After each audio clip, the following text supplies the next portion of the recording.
Well, I'm so excited to show you. This is the largest tiny home village in the United States. It's over 117 units for the homeless. It's one of 6 that we have all across the city of Los Angeles as Hope of the Valley partners with the city to step up to what is the humanitarian crisis of our time.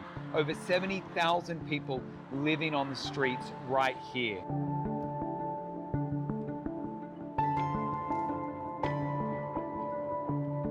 Each one of these is kind of like IKEA started making houses. They come flat packed, takes about 60 to 90 minutes to pop it all up.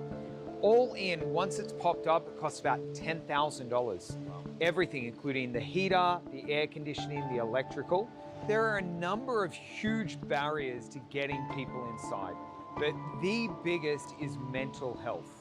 The longer someone is on the streets, the more trauma people have, the harder it is to bring them in, give them the stability, the safety, so they can start addressing the mental health issues in their life. And honestly, it's just a matter of funding. We are desperately underserved in addressing the mental health crisis here in our city.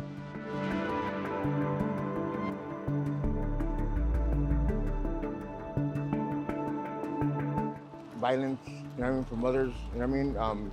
People are gonna rob you or stuff like that, and you had to be wondering what was gonna happen, like staying up all night, making sure that your friend's okay, and being able to sleep, and then, you know, me not getting the right rest, and it was very hard, very difficult. Medical attention was not there. Just had a survival of the fittest, you know what I mean? And it gets very vicious sometimes. And they have case managers, you mentioned. They also get other kind of help. Yeah, this site really becomes a supermarket for social services.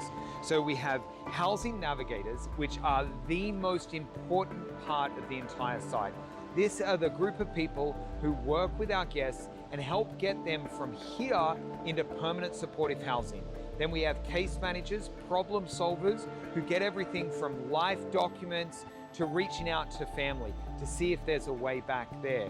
Drug and alcohol counseling, mental health counseling, and then some of the softer stuff, dance classes, exercise programs, arts-based therapy, anything that we can give you to help get you to the place to live your best life with all of those supportive services following you into permanent housing. So this is what we call bridge housing. It's a bridge to permanent supportive housing. The fastest I've ever seen it happen is just 2 months.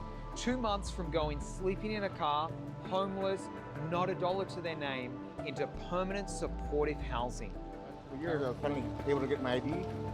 So now I'm working on getting my social security. They provide a mailing address to get those documents and, you know, birth certificate, stuff like that. Being able that way, and now I could look for employment. Now I can say, hey, look, I got this. I'm a citizen and I can work. You know what I mean? And that's my goal is to finally just get employment and be able just to pay rent and live back to normal.